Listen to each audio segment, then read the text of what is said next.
Hi friends, welcome to my channel. இப்போ என்ன போகிறோம்னா பட்டாணி உருளைக்கிழங்கு கூட்டு எப்படி செய்யுதுன்னு பார்க்க போகிறோம். ஃபஸ்ட் டைம் ட்ரை பண்ணி சூப்பராக இருந்துச்சு. நீங்களும் ட்ரை பண்ணி பாருங்கள். வேணும்னு கேட்பாங்க. இப்போ அடுப்பில் சட்டி வச்சு எண்ணெயை ஊற்றி கடுகு உளுந்து போட்டு ஜீரகம் போட்டுக்குவோம், சின்ன சீரகம் போட்டுக்கிடுவோம். பட்டை வத்தலை நல்லா கிள்ளி போட்டுக்கிடுவோம். கிள்ளி போட்டோன்னு நல்லா பொரிஞ்சு வந்ததுக்கப்புறம் பொடி பொடியாக நறுக்கி வச்சு வெங்காயத்தை சேர்த்துக்கிடுவோம்.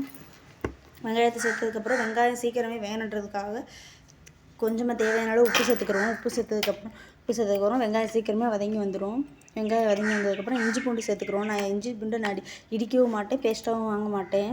இஞ்சி பூண்டை காய்கறி சீவுறதுல சீவி போடுவேன். செம்ம டேஸ்ட்டாக இருக்கும். அதே மாதிரி நீங்களும் ட்ரை பண்ணி பாருங்கள். இஞ்சி பூண்டு போட்டதுக்கப்புறம் இஞ்சி பூண்டு பச்சை வாடை போகத்தட்டிக்கு நல்லா வேக விட்டுக்கிடுவோம். ஒரு கிளறிட்டு இருப்போம். இஞ்சி பூண்டு பச்சை வாடை போனதுக்கப்புறம் ஒரு நல்லா பழுத்து தக்காளி பழமாக நறுக்கி அதை சேர்த்துக்கிடுவோம். பழுத்து தக்காளி சேர்த்துட்டு தக்காளி நல்லா வதங்கி வந்ததுக்கப்புறம் தேவையான அளவு மசாலா பொருள் சேர்த்துக்கிடுவோம். ஒரு டேபிள் ஸ்பூன் மிளகாப்பொடி, கரம் மசாலா ஒரு ஸ்பூன், ஜீரகப்பொடி ஒரு ஸ்பூன், இதெல்லாம் சேர்த்து நல்லா கிளறி விட்டுக்கிறணும். இதெல்லாம் நல்லா கிளறி நல்லா மசாலா வெங்காயம் தக்காளியோடு நல்லா சேர்ந்துடும். நல்லா வந்ததுக்கப்புறம் வேக வச்ச பட்டாணியை சேர்த்துக்கிடுவோம். வேக வச்ச பட்டாணி சேர்த்தோன்னா பட்டாணியும் அந்த தொக்கு பதத்தில் வந்துருக்க மசாலாவும் சேர்த்து நல்லா பெரட்டி ஒன்றா பெரட்டிடணும். நல்லா பெரட்டினதுக்கப்புறம் மசிச்சு வச்சுருக்க உருளைக்கிழங்கு எடுத்து சேர்த்துக்கிடுவோம்.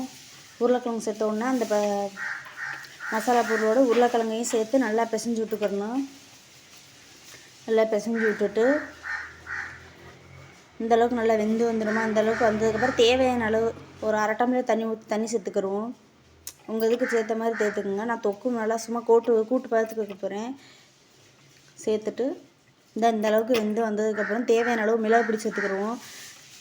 மிளகு பொடி சேர்த்துட்டு சூப்பராக இருக்கும். நீங்கள் வேணும்னா சேர்த்துக்கலாம், என்ன ஸ்கிப் பண்ணிக்கலாம். இதே மாதிரி நீங்கள் உங்களுக்கு ட்ரை பண்ணி பாருங்கள். வேணும்னு கேட்பாங்க. மறக்காமல் லைக் பண்ணுங்கள், ஷேர் பண்ணுங்கள், சப்ஸ்கிரைப் பண்ணுங்கள். நம்ம அடுத்த வீடியோவில் பார்ப்போம். டாட்டா பாய்.